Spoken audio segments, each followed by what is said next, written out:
Essa proposta de reforma do imposto de renda, basicamente ela trata de 3 aspectos, digamos assim, ou tem 3 diretrizes. A primeira é, como tu mesmo falaste, isentar contribuintes com renda até R$ 5.000, né? A segunda é reduzir gradualmente a renda, contribuintes que têm renda de 5.000 até 7.350. Era 7.000 e o relator passou para 7.350. E a terceira é ter uma alíquota de 0,1. Vou pedir, professora, para falar um pouquinho mais perto do microfone. Pode puxar ele aí pertinho. Aí, a terceira, então, obrigada. Criar uma alíquota que varia de 0,1 até 10% para rendas de 50 mil por mês ou 600 mil por ano, que varia de 0,1 até 10% para rendas de 1.200.000 por ano, ou seja, de rendas mensais de R$100 mil. Mas é importante que se diga também que dentro da proposta está previsto, porque o que é um imposto sobre a renda? O que são rendas, assim, sendo um pouco professoral? Mas é o momento, rendas vamos lá, explica para a gente. Salários, lucros, juros, aluguéis e dividendos. Tudo isso é renda. Quando a gente fala em renda agregada na economia, esse é o conjunto das rendas. Então, todas essas rendas são tributadas. Bom, daí nós temos o imposto de renda da pessoa física, que vai tributar as rendas das pessoas físicas, e o imposto de renda da pessoa jurídica. Eu acho que uma das questões, depois a gente vai falar, né, o que eu vou defender o projeto, certamente eu vim para defender e o Gustavo para fazer as críticas, eu também tenho algumas críticas, mas vejo que sempre a gente tem aquela preocupação de que a empresa, né, que os lucros e dividendos estão isentos desde 1995, porque o sócio já pagava o tributo na empresa. Então, tem uma confusão aí entre o que é alíquota efetiva e o que é alíquota nominal, mas eu acho que uma das inovações que eu considero importante é que o projeto vai inserir o tema da alíquota efetiva, quando ele está tratando do imposto de renda da pessoa jurídica. E ele estabelece uma alíquota mínima entre o imposto de renda do sócio, pessoa física, do sócio da empresa, e a alíquota da empresa do imposto de renda da pessoa jurídica, para que ela não ultrapasse 34%. Então, caso o sócio tenha uma alíquota, vamos supor a máxima de 10%, né, a alíquota máxima do imposto da pessoa da jurídica, ela vai ser de 24%. Então, eu acho que soluciona esse velho debate que nós tínhamos, né? Eu mesmo participei aqui numa outra discussão sobre essa temática, de estabelecer tetos e descontos, entre aspas, entre o sócio, então, o imposto de renda da pessoa física e da pessoa jurídica. Claro que eu vou fazer a defesa da proposta, só me diz quanto tempo que eu tenho aqui. Não, já para encaminhar essa primeira fala aí, me professora. Cortando, senão não. Eu vou monopolizar. Faz o fechamento dessa primeira fala aí, a gente tem bastante tempo aí para aprofundar. Eu não quero monopolizar. Então, nesse sentido, eu acho que ela trabalha com esses aspectos que eles são muito importantes.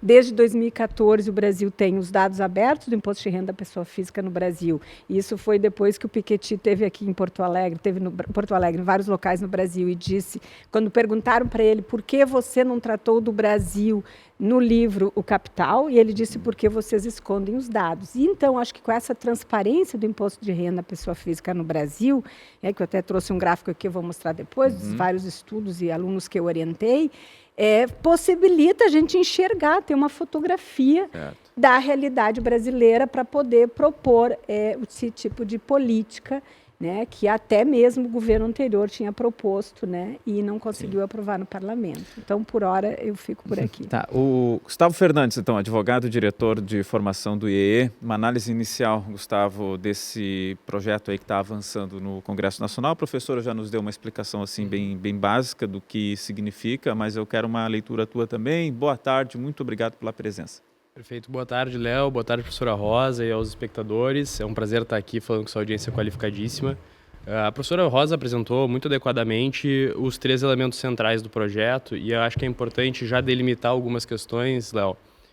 Em especial o fato de que não se discorda que a isenção aos mais pobres, seja ela a total ou parcial, seja um elemento de justiça tributária.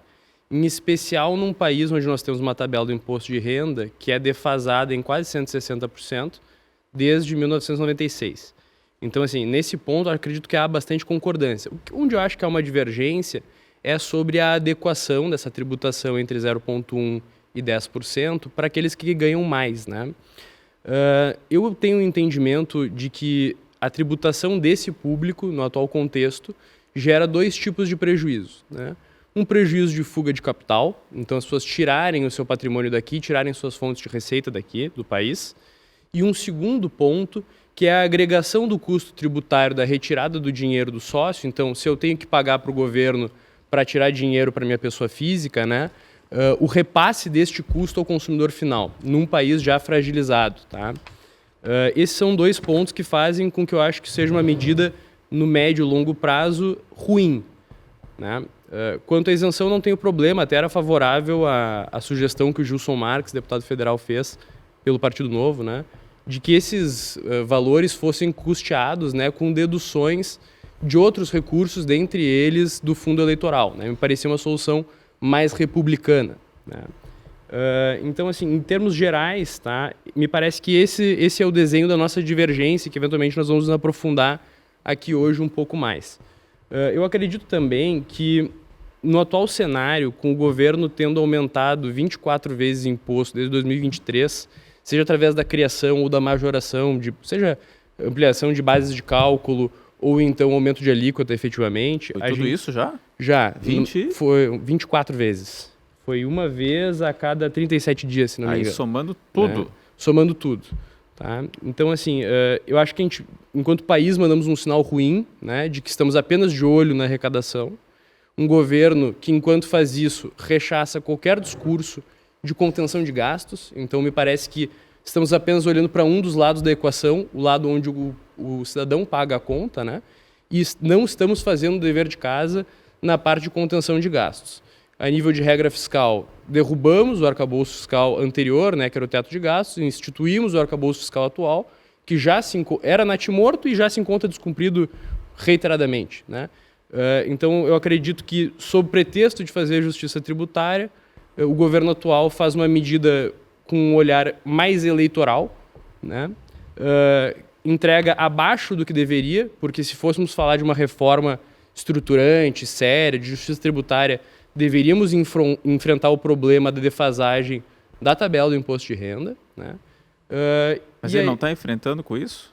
Ele está mitigando um problema pontual, mas ele não está resolvendo o problema estrutural. E ele está criando, para custear esse benefício de impacto político direto, né? Ele está criando um cenário, na minha opinião, institucional pior para fins de investimento. O que vai nos legar menos emprego no médio e longo prazo, vai nos legar uma inflação tendencialmente maior, uma taxa de juros tendencialmente maior e um arranjo institucional pior, que me parece algo bastante grave. Menos investimentos por aumentar o desconto de quem ganha mais. Aumentar o custo para quem consome na ponta, que é um ponto, né? Porque esse custo para retirar seria repassado ao consumidor final. E num segundo lado, né, a retirada de elementos patrimoniais do Brasil para colocar ele em outros países, em regimes tributários mais benéficos, como nós já vimos em diversos países, especialmente na América Latina. Não faltam exemplos. O Uruguai é um destino recorrente de quem quer abrir e estruturar o seu patrimônio em outro lugar, buscando um regime tributário melhor. Inclusive, o Uruguai incentiva isso, né? Dá descontos e isenções para fomentar esse tipo de movimento. Então, não me parece algo inteligente a nível de Estado, me parece mais um movimento nesse cenário do governo para efetivamente ter um ganho de popularidade. Porque é verdade, será uma medida popular e, como eu comentei, a isenção propriamente não é algo que eu me oponha. Me oponho à ferramenta de custeio dela, né? Em especial porque ela vai gerar um incremento, né, de receita para o Estado, né, que no primeiro ano será de 34,1 bilhões, enquanto o custo dessa isenção vai ser de 31,3. Então nós vamos todos os anos, e esse gap tende a aumentar para o futuro, né, recolher mais imposto para o governo do que originalmente fazíamos, né, ou seja, uma carga global maior, para custear algo que tem um custo menor e dar um superávit ali dessa brincadeira toda para o governo poder fazer gastos que julga oportuno, né?